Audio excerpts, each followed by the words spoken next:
Los zoológicos del mundo han dejado de ser centros de exhibición de animales silvestres para convertirse en verdaderos centros de conservación de estas especies que de otra forma no podrían subsistir o ya se hubieran extinguido de la faz de la tierra, ¿no? Puedo pensar rápidamente en por lo menos 20 casos de éxito que se han dado a nivel mundial, donde la participación de los zoológicos como centros de conservación ha sido fundamental para rescatarlas de la extinción, y nosotros como zoológicos de México, de la Ciudad de México, no podemos no participar en estos procesos. Tenemos que formar parte muy activa para el rescate de nuestras especies, poniendo especial énfasis en las especies prioritarias, desde luego especies endémicas y nativas de México también. En el caso del cóndor de California, en el zoológico de Chapultepec, debo decirles que esta historia se inició no hace poco. Yo trabajé en el zoológico hace por lo menos 30 años y ya habíamos iniciado un programa de reproducción y conservación bajo cuidado humano con el cóndor de los Andes. Aunque los programas de conservación en los zoológicos apenas iniciaban en muchos casos, pues nosotros ya teníamos en marcha este programa de conservación del cóndor andino y fue muy exitoso. Tuvimos reproducciones, te acordarás, Pepe, constantes del cóndor andino. Sin embargo, no se hablaba en esa época para nada del cóndor de California, que ya estaba extinto en el medio silvestre en nuestro país. Hay que recordar que el cóndor de California es el ave de mayor talla de Norteamérica y una de las más grandes del mundo. Es un animal realmente fascinante. El rango de distribución histórico de esta especie se redujo considerablemente hace 10,000 años, o sea, no necesariamente por el impacto de la actividad humana, y quedó limitada a la franja costera del Pacífico desde Canadá hasta la República Mexicana. Como vemos en los años, en la década de 1900, empezaron a descender sus poblaciones en forma muy dramática, llevándolas prácticamente a la extinción, con 60 ejemplares en 1940, 40 en 1960, 30 en 1978, 21 en 1982, 15 en 1984 y únicamente 2 ejemplares en 1986, o sea, ya extinto. En el año 1987, tras la captura del último ejemplar en libertad, se dirigieron los esfuerzos a la recuperación del cóndor de California, principalmente mediante la reproducción bajo cuidado humano y la protección de su hábitat. Estamos muy orgullosos de este programa porque aquí es donde se muestra que la colaboración entre instituciones, sin importar la bandera política, es lo único que puede ayudarnos a rescatar a las especies que se encuentran en peligro de extinción. Aquí trabajamos muy de la mano con la CONAMP, con Pepe particularmente, con la Semarnat, en fin, hasta la Secretaría de Marina, que nos ayudó a trasladar a los cóndores. Y esto es realmente un ejemplo de lo que debemos de aplicar en todas las especies que queremos realmente salvar de la extinción. El programa de conservación del cóndor se inicia entonces cuando los zoológicos de San Diego y el de Los Ángeles contribuyen a la recuperación de esta especie mediante la reproducción bajo cuidado humano. Es decir, se empieza este programa en Estados Unidos y en 1992 se lleva a cabo la primera reintroducción de esta especie en el estado de California y en 1996 en el estado de Arizona, Nevada, en Estados Unidos. Desafortunadamente tienen algunas bajas de los animales recién liberados o a la fecha incluso tienen esta problemática. Los factores determinantes para la reducción de las poblaciones de cóndor de California en México y en Estados Unidos fue primero el uso de DDT, que era un insecticida de uso muy amplio para el control de animales indeseables, y que desafortunadamente tiene un efecto muy tóxico en la producción de huevo de los cóndores. Se genera un huevo con un cascarón blando que no es capaz de proteger al polluelo y otros problemas de salud, signos neurológicos, etcétera. Y también el envenenamiento por plomo, que sabemos que En Estados Unidos la cacería es un, entre comillas, deporte muy común y usan perdigones de plomo. Esto genera que muchas veces las presas ya heridas o con perdigones de plomo en la carne escapen. Se acerca un animal carroñero, el que sea, particularmente el cóndor, consume la carne con estas postas o perdigones de plomo y se intoxica y se muere. Entonces, es un tema que todavía trae de cabeza al programa de conservación en Estados Unidos y que por la zona de distribución donde se encuentran los cóndores actualmente de México, pues tienen hasta cierto punto menor riesgo de sufrir de padecer este problema.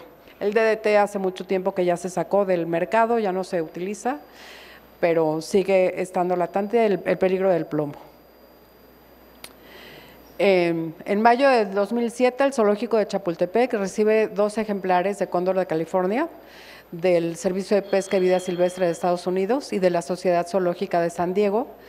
Eran dos machos que fue la primera etapa de este programa de conservación, era poder mantener a los 2 machos en condiciones adecuadas en el zoológico de Chapultepec, aprender un poco su manejo, para después recibir a las hembras e integrar parejas reproductivas, ¿no? Efectivamente, en octubre del 2014 llegan las 2 hembras, que son Sinja y la hembra 433, y entonces se da un proceso de acoplamiento. Y ahí es un poco la historia, se las voy platicando mientras la vemos. Se tuvieron que habilitar estos nidos, estos albergues en el zoológico de Chapultepec para poder facilitar la adaptación de los ejemplares, ¿no? Ahí es cuando llegan las hembras de Estados Unidos. Pues imagínense la responsabilidad también para el zoológico de recibir a estos ejemplares, ¿no? Ese es el periodo de acoplamiento donde ya hacemos las parejas reproductivas, los juntamos, se van acoplando, el cortejo, etcétera, ¿no? Y finalmente se produce lo que todos queríamos ver, que era el primer huevo, ¿no? Se decide, como se hace en Estados Unidos al inicio de los programas de conservación, extraer el huevo, incubarlo y criar a los polluelos en forma artificial.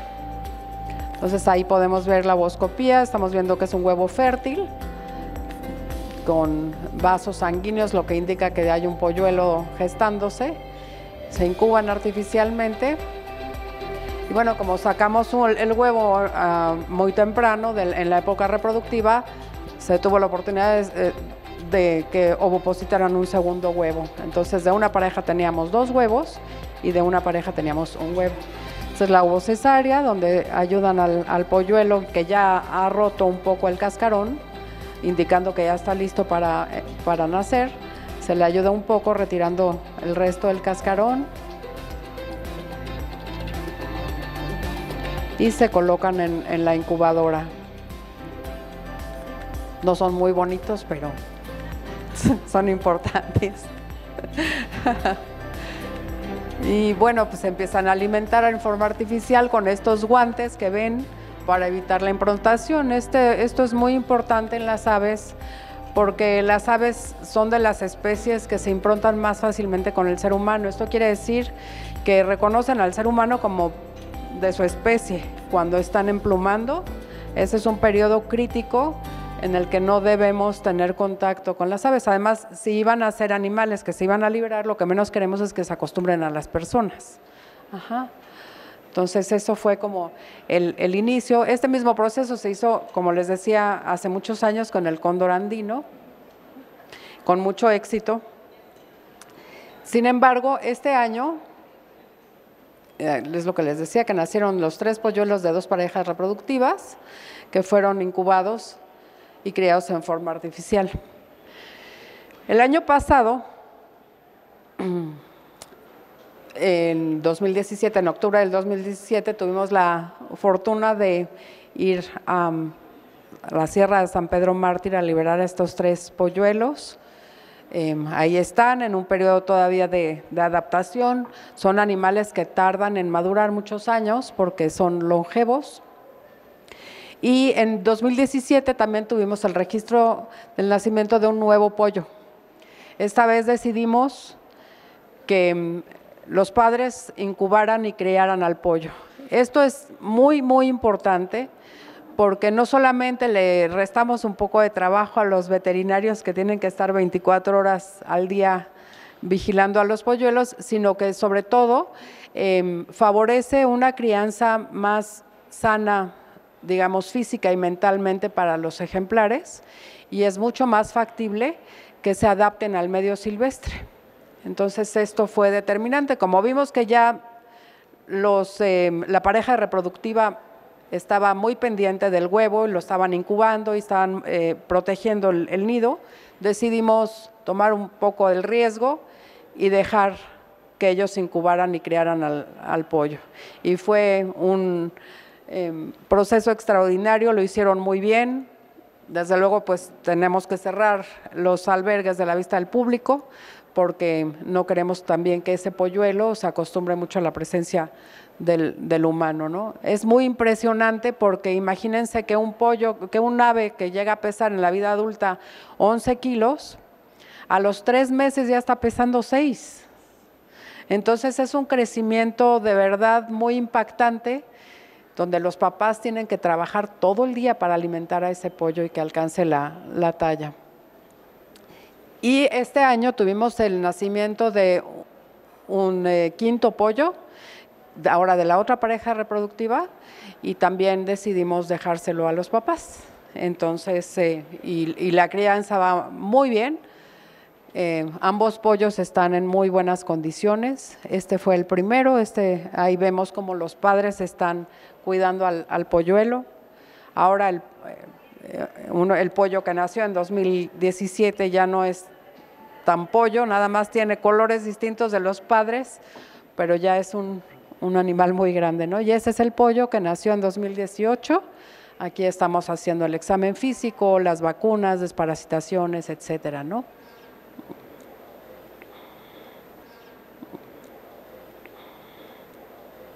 Este video es de la liberación de los cóndores de ahí en San Pedro Mártir. Fue muy emocionante este momento realmente, después de tanto tiempo de cuidado, etcétera. Realmente uno de los cóndores, en cuanto se abrió la reja, salió volando disparado, aunque después nos los encontramos como a los 15 minutos en un árbol jadeando, ¿no? Le faltaba el aire, obviamente no tenía todavía la condición física, pero sí fue un momento muy emblemático, creo yo, muy emocionante, y que creo que habla de lo importante que son estos programas de conservación. Actualmente existen 38 cóndores en San Pedro Mártir, 3 de los cuales hemos aportado nosotros del zoológico de Chapultepec. Nosotros tenemos la intención de seguir creciendo este programa, poniendo otras jaulas en el zoológico de San Juan de Aragón e integrando nuevas parejas reproductivas, porque ya estas parejas que tenemos en Chapultepec pues ya están representadas en San Pedro Mártir, y aunque es un trabajo multidisciplinario en donde interviene el Species Survival Plan o el Plan de Supervivencia de la Especie, que es los que dictaminan o los que nos orientan sobre el manejo genético de la población, pues tenemos la intención de seguir participando en este importantísimo programa. Y lo que les decía, ¿no? La integración de todas las instituciones involucradas. Ahora, pues, determinante también la difusión que nos ayudan a hacer a través de Conavio, que yo creo que es muy importante que la gente conozca lo que hacemos en los zoológicos de la Ciudad de México, en los zoológicos del mundo, y por qué es importante seguir contando con estas instituciones. Pues muchas gracias a todos.